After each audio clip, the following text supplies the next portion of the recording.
एक आदमी ने पानी का गिलास डाला और देखा कि दीवार पर कुछ अजीब हो रहा था। उसने बार बार मापने की कोशिश की, लेकिन कुछ गलत था।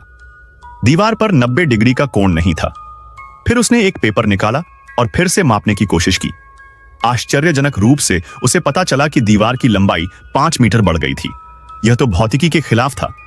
3 दिन पहले उस आदमी ने सोचा कि वह सही है, लेकिन अब उसे लगने लगा कि कुछ गड़बड़ है। उसने एक नई विला खरीदी। अपनी पत्नी और बेटी के साथ रहने के लिए यह नया घर अजीब था, जैसे कोई भूल भुलैया। रात में उसकी बेटी ने अजीब आवाजें सुनी, लेकिन वह इसे नजरअंदाज कर दिया। फिर एक रात जब वह घर में अकेला था, उसे अपनी ही लिखी एक लाइन मिली, जल्दी यहां से निकलो। यह देखकर वह चौंक गया, क्योंकि उसने यह लाइन नहीं लिखी थी। फिर वह घर के अंदर एक दरवाजा खोलता है, लेकिन वो दरवाजा एक अजीब मोड़ पर था। अचानक लाइट झपकने लगी और पीछे कुछ छाया दिखाई दी। उसकी आंखों के सामने वह दृश्य था जिसमें उसकी पत्नी डूब चुकी थी।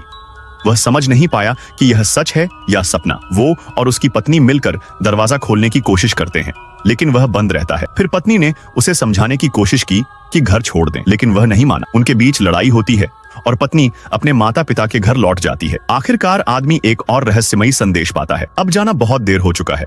यह सिर्फ शुरुआत थी।